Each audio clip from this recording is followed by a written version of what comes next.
A partir de este momento, estamos contigo, un espacio cultural, dinámico e irreverente, para debatir ideas junto a jóvenes que creen y defienden la libertad. RCR presenta Contigo Liberalmente.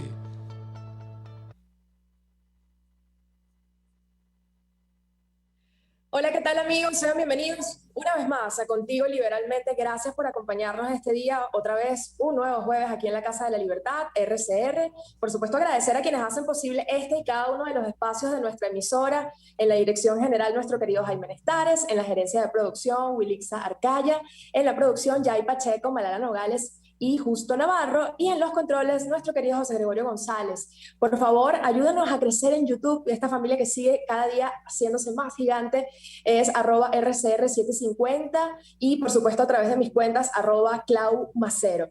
Por supuesto también agradecer a nuestros amigos siempre consecuentes de Habibis Cakes. Ponga a disfrutar tu paladar con Habibis Cakes, pasteles de cumpleaños, tortas de chocolate, zanahoria, marmoleada, limón, tres leches, tiramisú y todas esas creaciones dulces que ustedes se imaginan. Pueden encontrarlas en @Habibis_Cakes en Instagram o a través del 0412-610-0838, porque con Habibis Cakes ustedes compran felicidad y ellos venden amor. Y además hoy se suma a nuestra familia de Liberalmente la gente de Salón Perfect Hair, quien te ofrece cambios de look que siempre has soñado. Déjalo en manos de Perfect Hair, los especialistas en cortes y química, alisado, queratina, cirugía capilar, tratamientos más avanzados para el cuidado y brillo de tu cabello, técnicas de coloración con más de 40 años de experiencia en nuestro país y en nuestra ciudad capital. Y ellos, por supuesto, los pueden visitar en el centro comercial El Sol, nivel Galería de Santa Paula. Síguenos en Instagram a través de @SalonPerfectHair. Y bueno, el día de hoy hemos hablado o hemos querido traer un tema a colación que a veces en Venezuela suelen olvidarse, ¿no? Y a propósito de eso, la semana pasada había estado bastante convulsionada con denuncias que habían surgido a través de las redes sociales acerca de abusos, violencia y otro tipo de conductas sexuales que un grupo de mujeres supo de alguna manera capitalizar y empujar. Hoy parece que nos levantamos hablando de elecciones y de otros temas, pero la idea o el objetivo siempre de su emisora y por supuesto de nosotros como periodistas es también recordar y entender por qué surgen algunos procesos y en qué punto están. Por eso el día de hoy he querido conversar con Adriana Flores. Ella es abogado, pero además es activista de los derechos de las mujeres y coordinadora de Vente Venezuela en Argentina, a propósito precisamente de este movimiento que ustedes todos vieron en las redes que se llamaba Yo Te Creo Venezuela. Hola Adriana, gracias por estar con nosotros.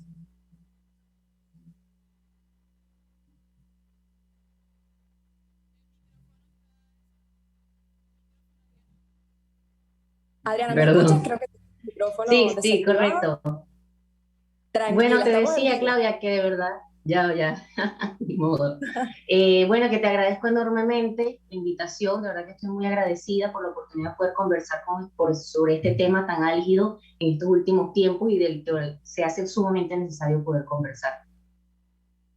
Así es, y quiero que me cuentes, porque aunque no formas parte, y eso nos lo aclaraste como tal del movimiento como miembro, entiendo que estás muy vinculada a ello. Cuéntanos de qué va y cuál era el objetivo, porque de alguna manera quizás una de las críticas que había era que estaba un poco desordenado, que quizás no tiene un objetivo, pero tú nos podrías precisar qué buscan exactamente. Bueno, fíjate lo siguiente, Claudia, este movimiento surge a través de una ola de denuncias que se hizo en principio al vocalista de Los Colores, y luego comenzó a esparcirse a otros miembros de la escena musical en Venezuela. Posteriormente, otras víctimas también hablaron de que fueron abusadas sexualmente por, bueno, escritores, directores de cine, bueno, incluso también se fue a la escena política. O sea, comenzó toda una serie de testimonios a poner sobre tela de juicio lo que estaba ocurriendo históricamente, lo que ha ocurrido en Venezuela, pero del cual no se había hablado, precisamente por el tema de la crisis humanitaria que hoy día tenemos en el país, en Venezuela, pues que estos temas que hoy en día están en la agenda pública no se están conversando. Ahora, ¿qué es lo que ocurre?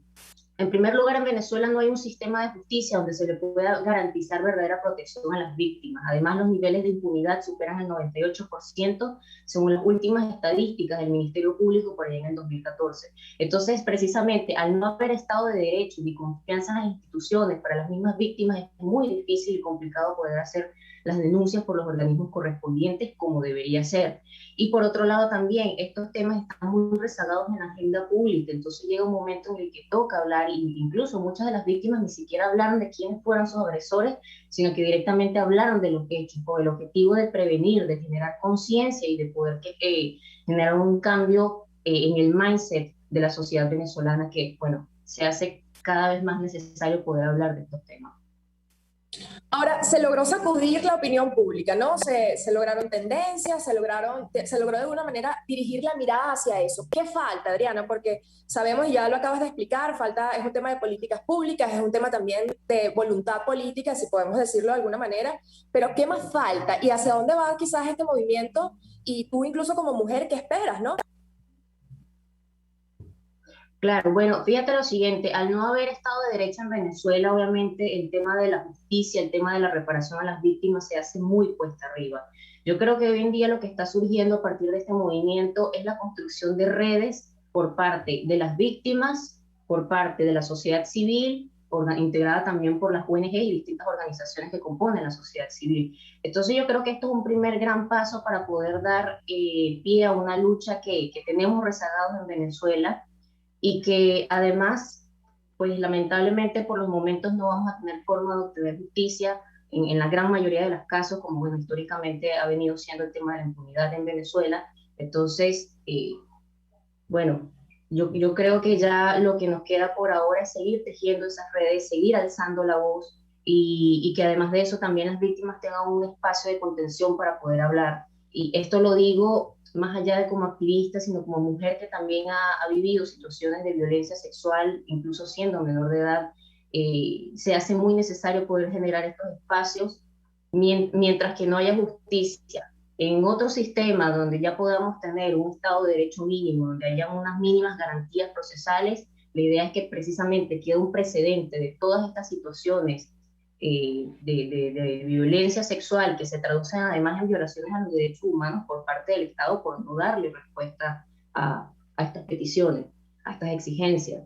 Entonces, ya lo que nos queda pues es seguir documentando, seguir denunciando en la medida de lo posible y seguir presionando para que de alguna u otra forma también se haga justicia. Así es, Adriana. Quizás a veces, y bueno, y eso lo comprendo perfectamente porque al no haber justicia, quizás en un país como Venezuela, y eso para nosotros está claro, obviamente una de las formas de hacerlo es a través de las redes sociales y eso ha empujado, ¿no? Que algunos órganos como el Ministerio Público y el fiscal usurpador, o como se le quiera llamar, ejerza, ¿no? algún avance en algunos casos específicos, eso lo vimos en redes sociales. Ahora está el otro lado de la moneda y yo no quiero dejar de preguntarte, ¿no? Porque así como obviamente también hay casos de abusos, también hay casos de hombres que son inocentes, ¿no? Y esto también incluso cuando puse el flyer me dijeron, bueno, pregúntalo también porque también muchos hemos sentido quizás miedo, nos hemos sentido acosados, una cacería. O sea, ¿cuál es el otro lado de la moneda? Porque así como hay probablemente casos de abusos que los hay y están denunciados, son públicos, también está el otro lado de los hombres que, bueno, que obviamente también respetan y entienden este movimiento y esta lucha, ¿no? Sí, está muy buena la pregunta porque precisamente como mucho desconocimiento sobre el tema. Y es que la realidad es que entre todas las denuncias que se realizan, las denuncias que son falsas no son la regla, son la excepción. Y bueno, lamentablemente son situaciones que ocurren no solamente con el tema del abuso sexual, sino también muchos otros delitos donde se hacen acusaciones falsas en contra de personas que son inocentes. Entonces, bueno, esa es la importancia precisamente del Estado de Derecho, que haya garantías mínimas en los procesos judiciales para que las partes puedan exponer sus alegatos, para que puedan exponer sus pruebas, porque para eso precisamente es que se hacen los juicios. O sea, no basta simplemente con hacer una denuncia, con hacer una acusación hacia una persona, sino que tiene que haber un juicio donde haya una sentencia definitivamente firme, para que efectivamente esa persona que está siendo señalada, ese imputado, sea realmente acusado, sea responsable y posteriormente sancionado por sus acciones. Entonces, mucho se habla sobre el tema de las denuncias falsas, pero, a ver, una mujer que está en una situación de desigualdad con respecto al Estado, con respecto al agresor, no va a hacer una denuncia falsa a sabiendas de que esto tiene consecuencias, no solamente por el tema de la impunidad, que no se hacen investigaciones, sino que además de ello también las agresiones que pueden surgir por parte del mismo agresor, por parte del mismo señalado. Entonces tenemos que también tomar en cuenta el hecho de que las denuncias falsas no es que sean la regla, sino que son la excepción, y también hay que ser responsable y decirlo. Uno no va a apoyar las denuncias que son falsas, porque eso lo que hacen es desmeritar el movimiento, y lo que menos queremos quienes estamos apoyando este movimiento. Exactamente. Bueno, esperemos que sea así, Adriana. Yo quiero agradecerte. Nos queda un minuto, pero sí quisiera que aprovecharas ese minuto, ¿no? Para esa mujer que te escucha, que está aquí en Venezuela. Tú, gracias a Dios, estás todavía en un proceso democrático, ¿no? En un país donde todavía Sí. existe democracia a pesar de las amenazas que existen. Pero, ¿cuál es el mensaje que envías a las venezolanas que te están escuchando y que probablemente hoy, bueno, quizás algunas sienten miedo, otras quizás no están tan de acuerdo con la forma en la que se da el movimiento, ¿no? Porque también las hay. Pero, ¿qué les dirías a ellas que te están escuchando Vale. en este momento? Bueno, fíjate lo siguiente, a mí me gustó mucho una oportunidad que María Corina justamente habló de este tema hace poco, y ella dijo que no nos callemos, que hablemos ante la injusticia, y esa frase me llegó profundamente y la quiero compartir porque entiendo lo difícil que es haber sido víctima de abuso sexual, de violencia sexual, y no poder hablar del tema. Es algo que se te queda dentro y que muchas veces te perturba emocionalmente durante muchísimo tiempo. Entonces mi recomendación para aquellas mujeres, crean o no crean en el movimiento, eso es muy independiente, cada persona tiene libertad de hacerlo, pero para aquellas personas que son víctimas de violencia sexual, les digo no solamente que hablen, sino que también se asesoren con ONGs, que se puedan asesorar con expertos en el área para poder buscar la forma más idónea de poder hacer justicia, o de última poder dejar un precedente para que tarde o temprano se pueda hacer justicia como corresponde y según las leyes actuales. Así es. Quiero agradecerte, Adriana, por este tiempo, por tu claridad y por tu paciencia también para Gracias a estar con ti. nosotros sobre este tema, e invitarte quizás para una próxima oportunidad a hacer un debate o hacer algo más en este espacio. Y bueno, te mando un Seguro. abrazo hasta Argentina. Era Adriana Flores, abogada y también venezolana, ya aparte de esta denuncia que se está haciendo desde el movimiento Yo Te Creo. Y ahora sí creo que tenemos Gracias, en gracias. línea también para analizar quizás un poco el punto de vista personal al psiquiatra Luis José Uzcategui, porque también se trata de un proceso que quizás se ha salido de control, ¿no? Y que de alguna manera es difícil de manejar, cómo manejar un tema de abuso, cómo manejar un tema de descontrol, y además a través de las redes es muy complicado llevarlo a cabo, ¿no? Entonces, quiero darle la bienvenida al doctor Luis José Uzcategui. Gracias por estar con nosotros una vez más aquí en Contigo para analizar precisamente este tema que ha revolucionado las redes. Y justamente te invitamos porque hace unos días enviabas un mensaje que hablaba precisamente de cómo manejar esa ansiedad y cómo desde tu conducta individual tú puedes afectar a otra persona. Entonces, gracias, doctor, por estar con nosotros. Gracias, muchas gracias por tu invitación. Bueno, mira, una manera de entender toda esta situación que se presenta con el mensaje de un individuo o de un grupo muy pequeño es empezar a comprender que existen ciertas leyes en el mundo de la mente. Y una de esas leyes es la ley del afecto. ¿En qué consiste la ley del afecto? Y cuando decimos leyes es porque siempre se cumplen, como la ley de la gravedad. Es inevitable de que un objeto caiga por la atracción de los cuerpos. La ley del afecto es que todo mensaje que genera un individuo automáticamente en otros seres, que pueden ser una persona, 10 personas, 100 o 1000 personas o millones de personas, van a activar sus sistemas y van a dar una respuesta en su mente. Entonces, todo estímulo o mensaje que genere una persona o un grupo de personas va a dar una respuesta automática.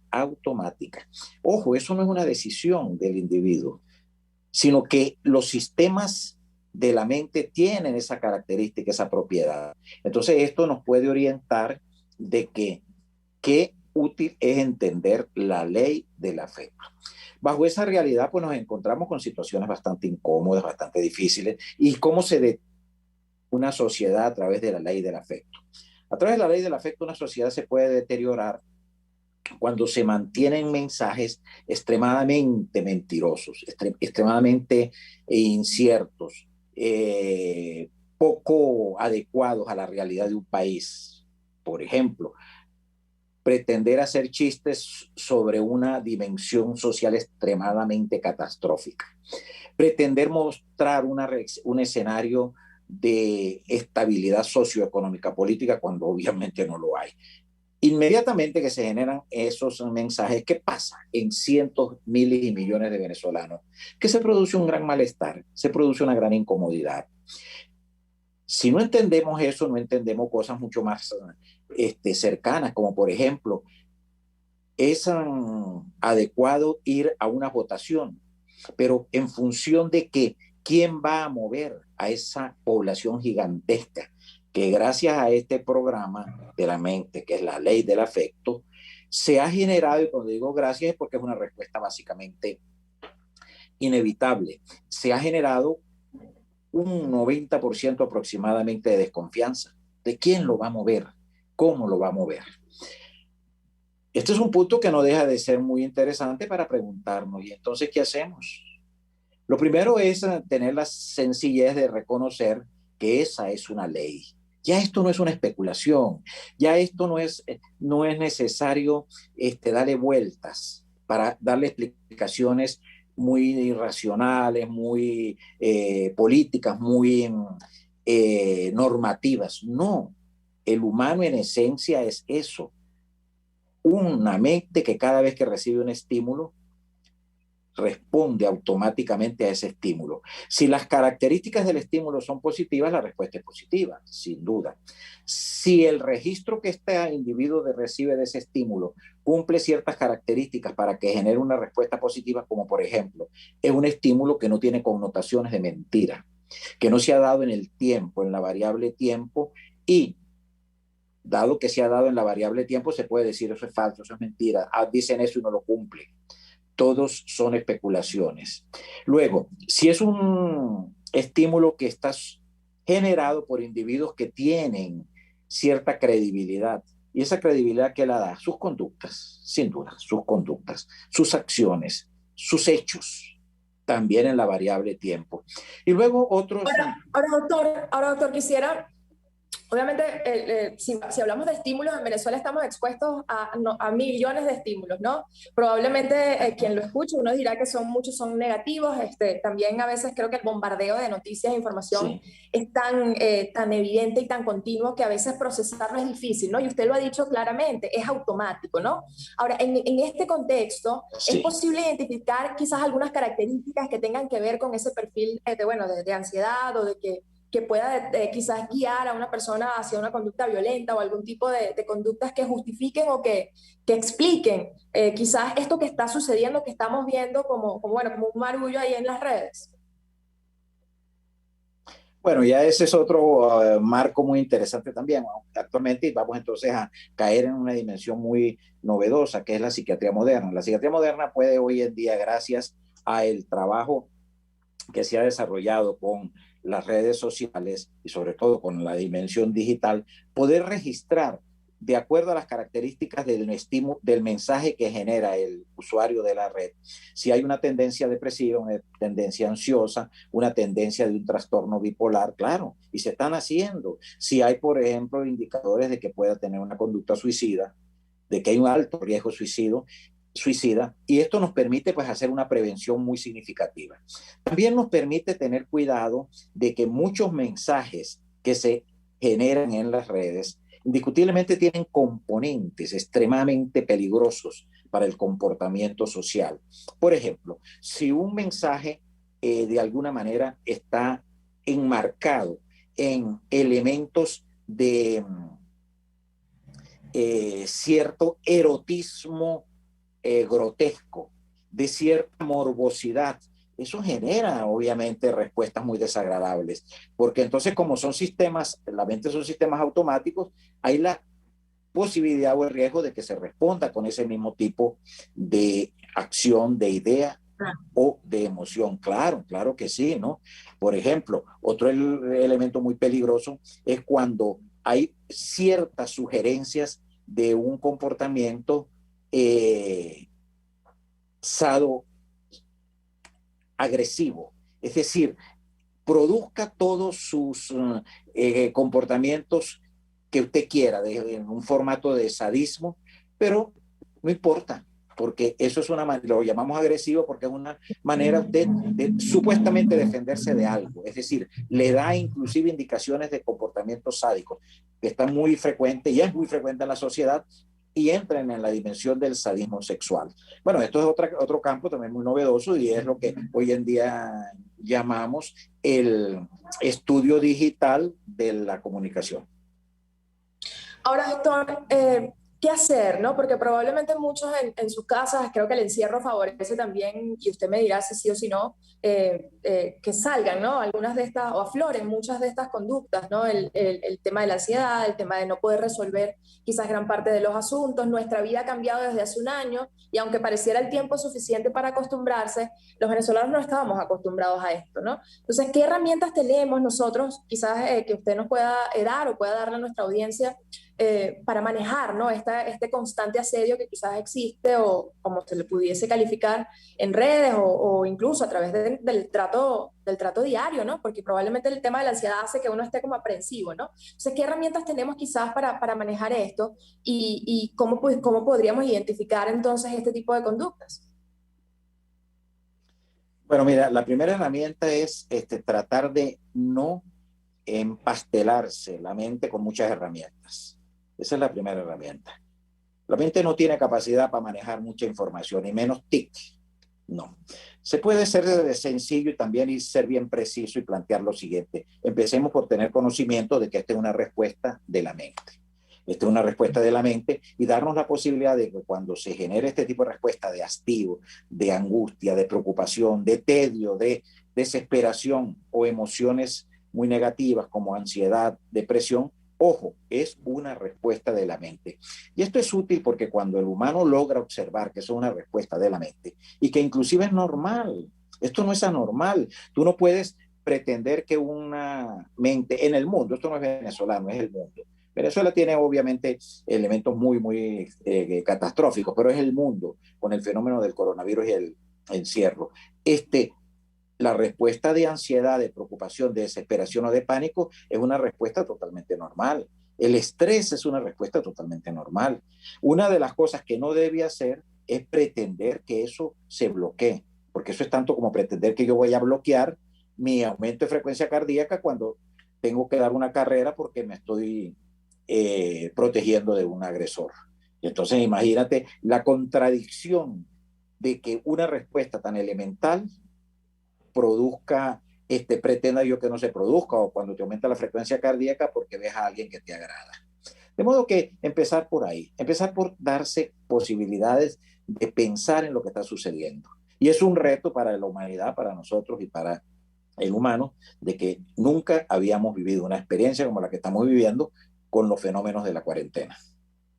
Yo quiero, ya nos quedan 2 minutos, doctor, pero quisiera preguntarle por un tuit que usted colocó, que es que las emociones tóxicas deterioran la mente y el cuerpo, y la ansiedad narcisa sustenta las conductas de unos pocos que lesionan gravemente a millones de ciudadanos. Y yo no puedo dejar de pensar que obviamente usted se está refiriendo al ámbito político, pero cómo se explica esta frase y cómo incluso estas conductas también afectan a muchos partiendo de lo individual, ¿no? Y la responsabilidad que tenemos cada uno y el poder que se puede ejercer incluso desde el régimen, si podemos aplicarlo en este sentido a su tweet. Concretamente, la ansiedad narcisa es para ya ser bien precisos en que muchos de los comportamientos de los políticos es una necesidad imperativa de su narcisismo y nunca ellos van a cambiar, nunca van a dejar de pretender ver la vida como ellos la ven, creer que lo que ellos piensan es lo mejor, eso es típico del narciso, creer que son los más inteligentes, los más honestos, los que tienen la verdad en las manos. Ese peligro gigantesco hay que entenderlo. Esa es la ansiedad narcisa. Y esa ansiedad narcisa le permite al individuo no dejar nunca el poder, mantenerse siempre en aureolas, si no lo tiene, en expectativas de tenerlo. Y qué peligroso es porque es un funcionamiento de la mente que nunca se va a estabilizar, porque tiene el alimento allí que es ¿cuál? El poder. Bueno, casi Ojo, nada, yo creo que... es duro, es difícil, pero Sí. volvemos a lo mismo. Si el ciudadano conoce esto, si empieza a entender y abrir las oportunidades de conocimiento de cosas nuevas, con seguridad va a poder generar respuestas totalmente más estables. Bueno, y esperemos que sí, doctor. La verdad es que, bueno, con todo esto que estamos viendo, como usted dice, es normal estresarse, ¿no? Y generar esa ansiedad que estamos generando muchos, incluso quienes, a pesar de quienes manejamos mucha información, sabemos lo difícil que es. Y quiero agradecerle por estar con nosotros el día de hoy. Esto va por un programa Claudia. mucho más largo, ¿no? Para analizar Bueno, estas conductas y lo que está ocurriendo en Venezuela. Así que muchísimas gracias por estar con nosotros el día de hoy. qué bueno verte. Un abrazo. Igualmente, era el doctor Luis José Uzcategui, bueno, psiquiatra, ustedes lo conocen, también amigo de la casa, y con él nos despedimos. Y al regreso hablamos de la parte legal y qué significa entonces estas denominaciones que hemos visto en redes y cómo procede, si es que procede en Venezuela, un país sin justicia. Ya volvemos.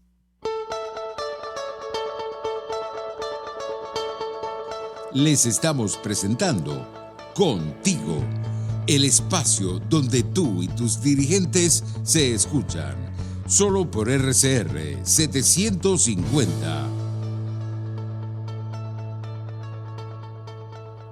Puedes seguirnos en nuestras redes sociales, en Twitter, @RCR750, la radio que se ve. Y ahora quiero hablarte de Comercializadora Prada. Y ya de solo nombrarlo se me hace agua la boca, porque Comercializadora Prada son los más frescos quesos y embutidos que te llevan a tu casa. Todos los quesos, todos los embutidos. Y como cuentan con proveedores exclusivos, te resulta mucho más económico.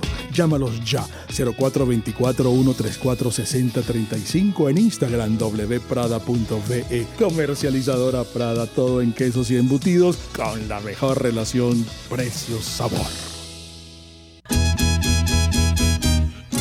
Una ventana para las propuestas y denuncias de las comunidades populares de Venezuela. Evelyn Martínez y la Red de Ciudadanos llegan debatiendo problemas y promoviendo soluciones. Es el Radar de los Barrios.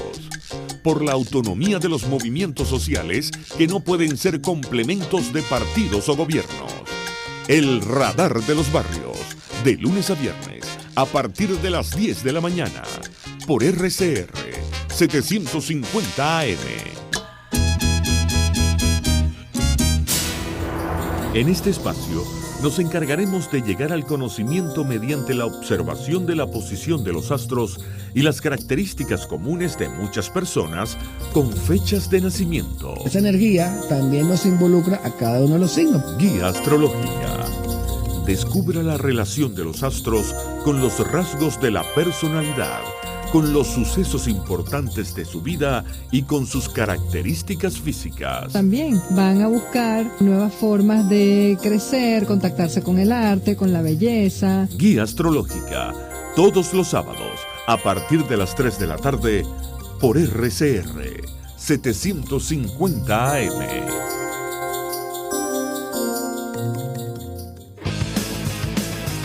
Un espacio que analiza y debate la coyuntura política, económica y social de nuestro país.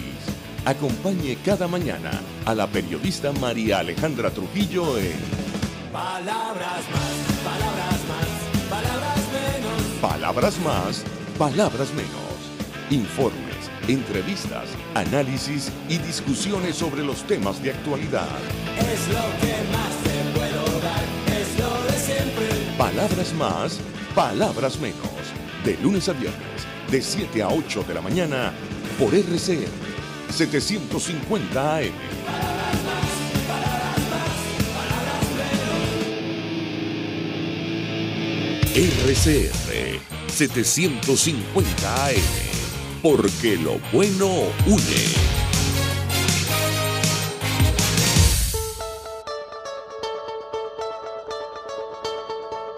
Pluralidad, libertad y respeto.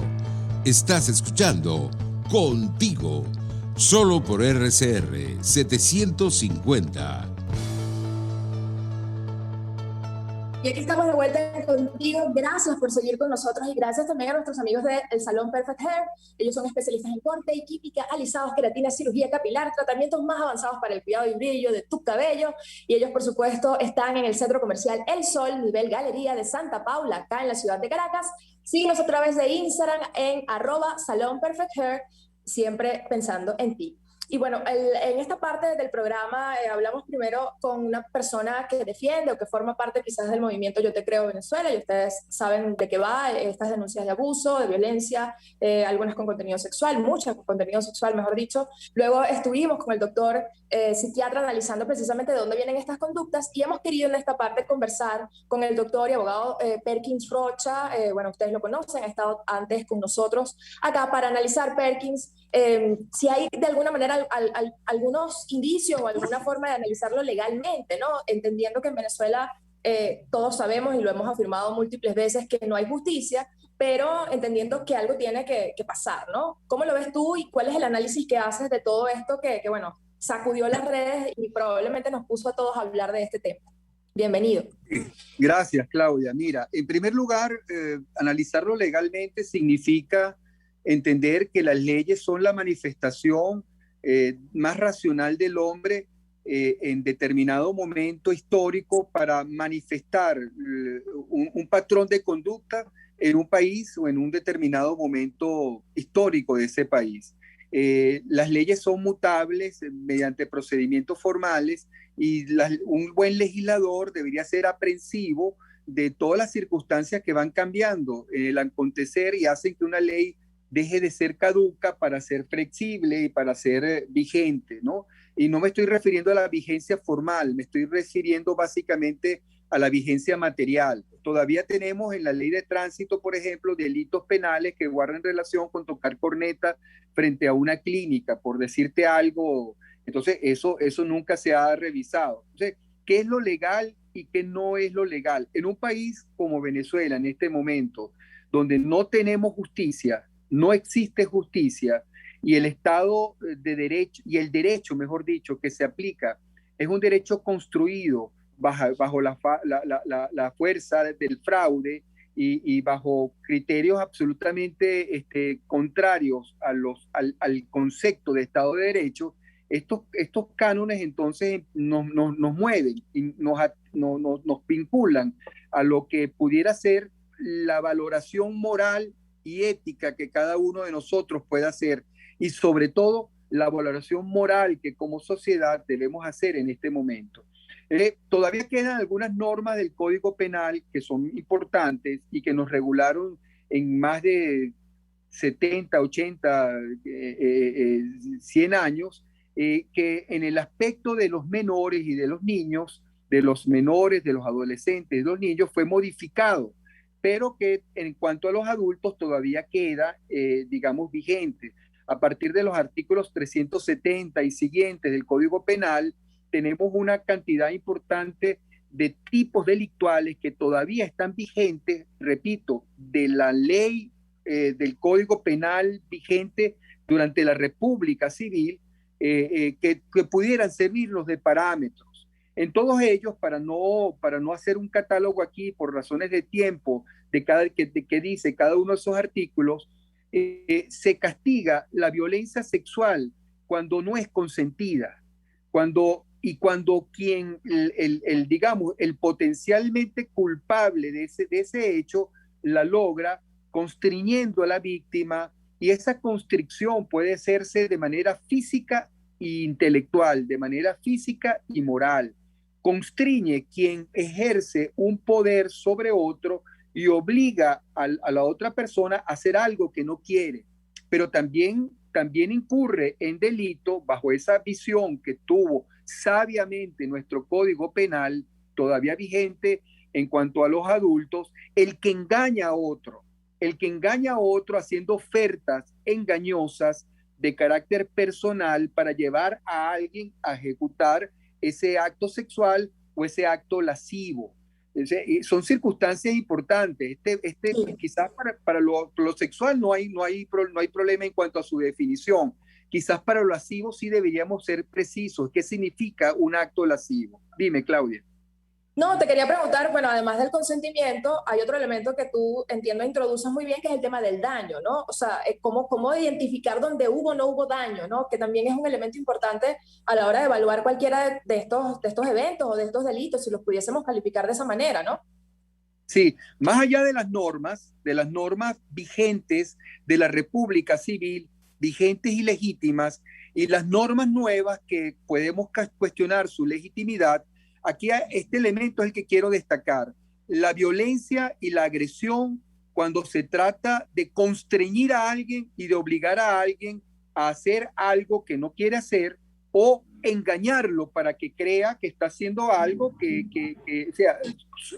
aprovechándose de la situación vertical de mayor fuerza que tiene la persona sobre el que en definitiva es incitado, ¿no? Porque hay una máxima que no debemos olvidar. Todo abuso sexual, toda violación, todo acto carnal no consentido, en el fondo, de alguna manera, es también, y es donde nos interesa, es un abuso de poder. Es un abuso de poder. Y no me refiero solo al poder político, cosa que usualmente en algunos ambientes políticos esto es usual y a veces es constreñido hombres y mujeres a complacer esto por razones de poder político. Me refiero al poder psicológico, al poder económico, a todo tipo de poder que hace que una persona esté por encima de otra y la constriña. Primer elemento. Sí, la edad, exacto. Exacto. Primer elemento a tener en cuenta. Entonces, frente a esto, una visión que es la que estamos propendiendo cada vez más, una visión de justicia liberal, más allá de la justicia conmutativa, de la justicia distributiva, que es la justicia que ha imperado hasta ahora, donde lo que más le interesa al juez es ver si la conducta encaja o no encaja en un determinado tipo delictual.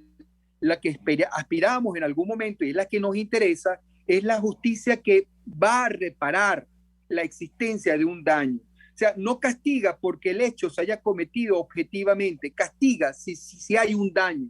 Y el daño lo habrá cada vez que alguien sienta que ha sido constreñido o cada vez que se determine que esa persona fue engañada. O sea, ese es el verdadero sentido que deberíamos darle a este asunto. Si lo enfocamos desde ese ángulo, habrá daño y habrá derecho a reparación independientemente de la magnitud del acto físico que la provoque. ¿Ok? Porque pudiera ser un acto muy sencillo, Claudia, el que uno cree, bueno, eso es usual, pero culturalmente esa persona que tiene derecho a que se le respete se siente dañado y perjudicado. El llamado entonces... Perdón. Sí, simplemente para atajar algo que tú dijiste, que me parece importante también. No es solamente incluso un asunto, como lo describes, sino también un asunto cultural. Y entonces, ¿dónde entra esa separación entre lo que para nosotros culturalmente está bien y lo que para otras comunidades o otras sociedades está bien, ¿no? Probablemente hay una diferencia entre lo moral y lo individual, cómo encajar en ese proceso y en lo que incluso en términos etarios también sucede, o sea, lo que probablemente en tu época era un asunto bien concebido, para la mía no. Bueno, te voy a dar un ejemplo que suena terrible. El Código Penal vigente todavía establecía en su artículo 378 que todo adulto que tuviere un acto carnal con persona mayor de 12 años y menor de 16 era un hecho punible. Sin su consentimiento era un hecho punible. Esa circunstancia fue recientemente, entre comillas recientemente, cuando entró en vigencia la ley orgánica para la protección de los menores y adolescentes, fue despenalizada. Hoy el artículo 260 de la LOPNA establece que quien realice actos sexuales con adolescentes contra su consentimiento, participe en ellos, será penado conforme al artículo anterior, contra su consentimiento. Es decir, que si un adulto hoy, a diferencia de antes de la vigencia de esta ley, tiene acto sexual con una menor de edad, un adulto X, con una menor entre 12 y 15 años, el solo hecho de tenerlo no es como en el pasado un delito, es simplemente libre. Están enamorados, la niña de 15 años está enamorada de su profesor y el profesor dice que está enamorada de ella y bueno, y tuvieron sexo, y eso para la ley orgánica de protección del menor y adolescente hoy no es un delito. Bueno, eso a mí me coloca como padre en una situación, afortunadamente, o sea, no me preocupa tanto, me preocupa como abogado y como ciudadano, pero digamos, no me mueve tanto como movería un padre de unas menores.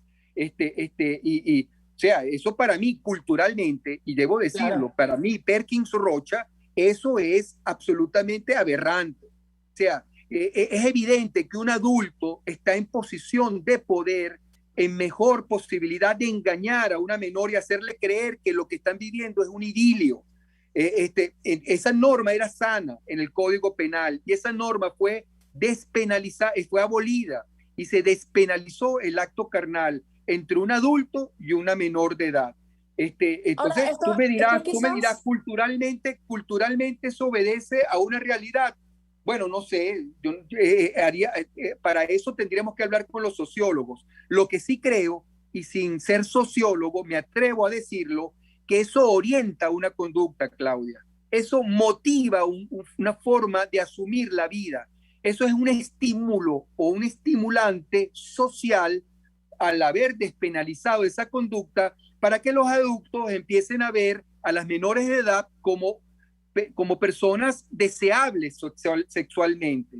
Deseables sexualmente y no haya en un país donde no hay contención ni árbitro válido, imagínate todo lo que pueda ocurrir si eso se generaliza de alguna forma. Bueno, tiene sentido porque acabamos de hablar con el doctor Luis José Uzcategui y él habla del estímulo, ¿no? Y cómo un estímulo genera quizás una reacción automática, ¿no? Habría que analizarlo quizás también con un sociólogo como tú sugieres, pero yo quisiera también, Perkins, abordar el tema de lo que tú has denominado como justicia liberal, pero más allá de eso, porque obviamente es lo que uno espera y es lo deseable, ¿no? En un país como el nuestro, ¿a dónde acuden estas personas, ¿no? Porque lo que hemos visto de alguna manera cuando esto se va a las redes sociales es precisamente el escape de una persona que probablemente entienden o que tienen la certeza de que no habrá justicia por la vía tradicional.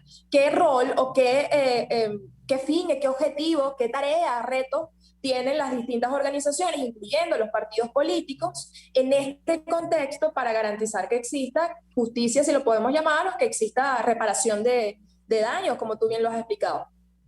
No podemos negar, y en todo lo contrario, debemos ser muy sensibles a esta situación que sabemos que desde hace años, sobre todo en sociedades latinoamericanas como la nuestra, donde hay pesos específicos en el machismo y el feminismo, vienen ocurriendo silentemente y calladamente. O sea, en primer lugar, hay que mandar un mensaje. Las víctimas, hombres y mujeres, no deben silenciarse, no deben autosilenciarse. Es normal. Algunos dicen, oye, pero ¿cómo va a ser válido eso? Si eso ocurrió hace 20 años, 15 años. Ciertamente suena un poco raro que en 20 años no lo hayan hecho, pero está demostrado. Y eso los profesionales que acaban de hablar me lo pueden corroborar mejor que yo, que soy simplemente abogado, que es normal un cierto silencio en la víctima antes de tomar decisión. Primer elemento. O sea, no rechazar la denuncia, no rechazar el hecho de que más bien hay que motivar. El que se sienta víctima de una circunstancia de esta no debe callarlo. Eso como padres, como miembros de instituciones, como miembros de una sociedad civil que pretende ser cada día mejor, debemos fomentarlo. El silencio es la arma del acosador, es la arma del delincuente. La víctima tiene que apoyarse en eso. Segundo elemento, no existiendo instituciones públicas válidas y particularmente no existiendo justicia en el país, teniendo un aparato judicial que simplemente obra en contra del disidente ideológico y no a favor de ninguna víctima, sino que dependiendo de quién es la víctima, él se mueve para atacar a un disidente, pues tenemos que tener mucho cuidado con respecto a esto. Y son las instituciones privadas que todavía existen, universidades, colegios profesionales, club social, donde estas víctimas hagan vida social, las que deberían prepararse para esta circunstancia coyuntural, que no dudo en que va a pasar, de que tengamos en algún momento nuevamente un sistema de justicia idóneo que pueda atender judicialmente estos problemas. Mientras tanto, debemos generar, espacios de arbitraje para atender el problema que es fundamental. No el castigo es secundario. El castigo es un problema ya de verle la sangre al que nos hirió y nos ofendió y nos mancilló. No, ese es secundario. el problema vital, el problema cultural vital es el daño que se le ocurrió, que se le causó a una víctima que no pudo ser reparado. Nosotros tenemos que generar socialmente estructuras y órganos que permitan canalizar a la víctima y buscar formas de reparar ese daño en lo moral, en lo social. El solo hecho de tener empatía con la denuncia es importante. Luego, cuidar algo muy fundamental, Claudia, porque esto es pareciera que palabra contra palabra, palabra del que presuntamente es víctima y la palabra del que presuntamente es denunciado. Tenemos que garantizar y preservar el principio elemental de inocencia que tiene toda persona a quien se le acusa.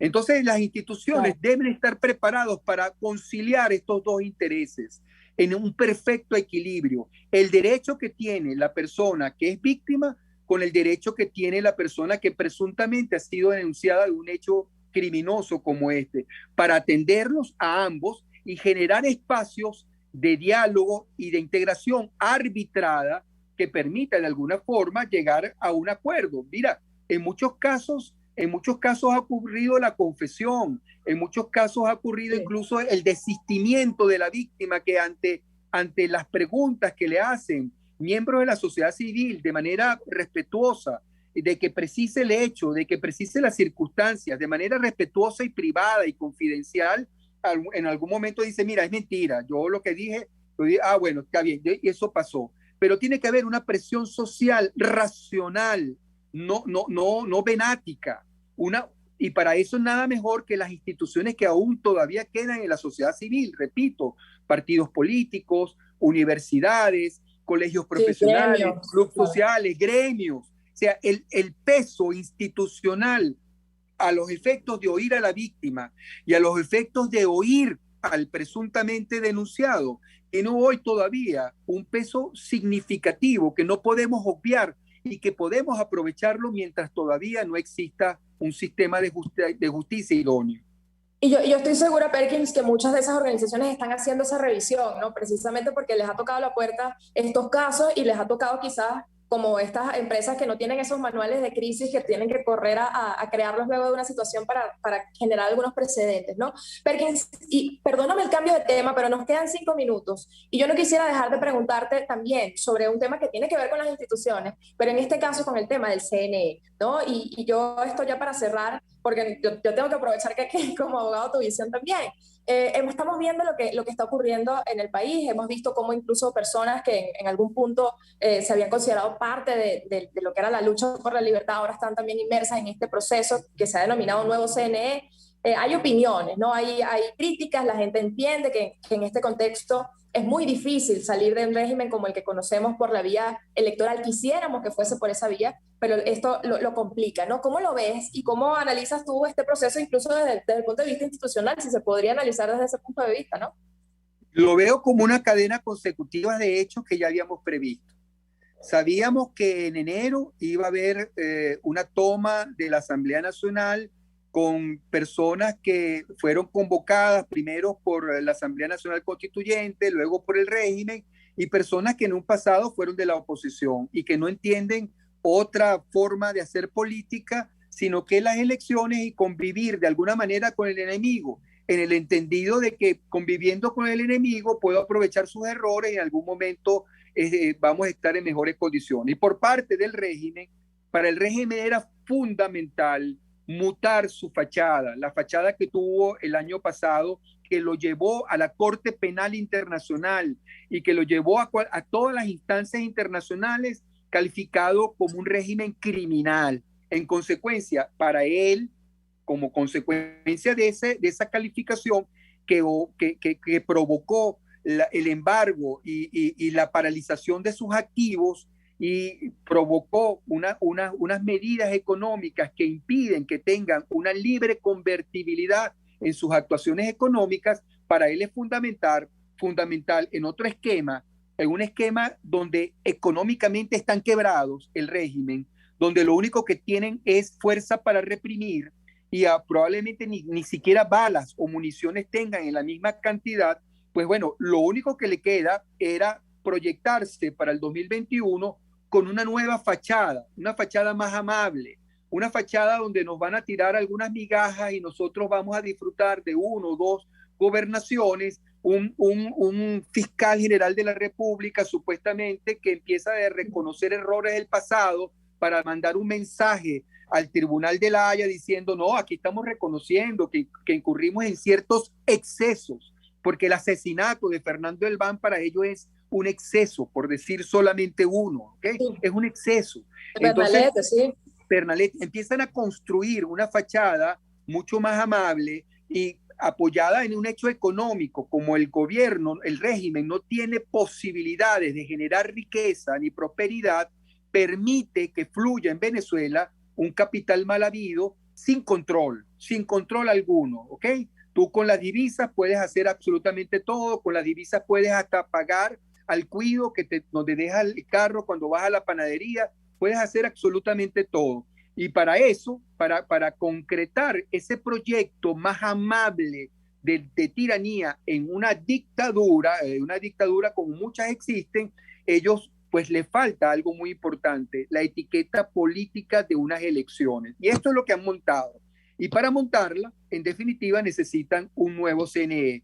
Un CNE donde meten a una persona como el señor Picón, que goza de una credibilidad hasta ahora por parte de todos los venezolanos como técnico, una persona que fue hasta hace poco reo injusto del mismo régimen que lo metió en un cuarto, en un baño de 2x2, junto a otro magistrado de la República, que lo metió en un baño inhumanamente a compartir el baño por espacio de meses o casi el año, donde casi estuvo en situaciones de enfermedad graves a llevarlo a la muerte. Bueno, qué mejor este emblema que ponerlo como miembro del CNE para aparentar un cambio. Entonces, algunos ya hablan del primer paso que hemos logrado. Sí, yo pienso que el primer paso hacia el abismo, el primer paso hacia la consolidación de una forma más amable de sometimiento, donde el régimen, consciente de que no tiene los mismos recursos económicos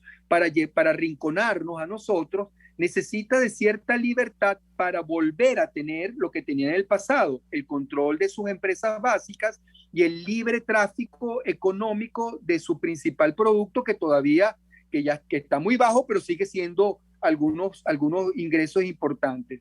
Evidentemente estamos entonces atravesando la construcción de esa fachada, Claudia, y vienen otras circunstancias. Luego vamos a ver las elecciones regionales y de alcaldes, y vas a ver gente que cree que esa participación va a abrir espacio de democracia y vas a tener toda una institucionalidad chavista legitimada, parte por la oposición alacrana y parte por el régimen, y parte también, hay que decirlo, por parte de una oposición que todavía es incrédula, que considera que qué más podemos hacer si no es votar y participar políticamente, y que en otros países se ha logrado, obviando la naturaleza criminal que tiene el régimen que enfrentamos, que lo único que hace posible su desalojo es construir dos cosas: fuerza interna ciudadana capaz de resistir con rebeldía el acoso que hacen internamente, y apoyo internacional para desalojar al régimen del poder. Clarísimo, Perkins, y ojalá, yo creo que el menor de los males es la ingenuidad. No, sinceramente, ojalá sea la ingenuidad, y ojalá este primer paso sea quizás desde el otro lado el último hacia la libertad, ¿no? Y ojalá que la gente también hoy lo comprenda y te escuche claramente, como tú lo has explicado, a qué nos enfrentamos, ¿no? Y cuántas veces hemos dado ese primer paso, o incluso se ha dado ese primer paso una vez más a un nuevo abismo. Esperamos que esta no sea la misma situación otra vez. Yo quiero agradecerte, Perkins, ya te tengo que despedir, pero gracias por estas últimas precisiones que también queríamos escuchar de tu parte. Perkins Rocha, abogado, miembro, por supuesto también coordinador de promoción de valores de 20 Venezuela. También agradecer a nuestros amigos de Habib's Cake, que si se me olvida también me van a hacer un llamado de atención. Ponga a disfrutar tu paladar con Habib's Cakes, pasteles de cumpleaños, tortas de chocolate. Ya ustedes saben cómo los consiguen, @Habib's_Cakes en Instagram, o a través del 0412-610-0838. Gracias, Perkins. Nos vemos entonces el próximo jueves aquí, otra vez, en RCR, en Contigo Liberalmente. Chao. RCR presentó Contigo, donde la pluralidad de pensamiento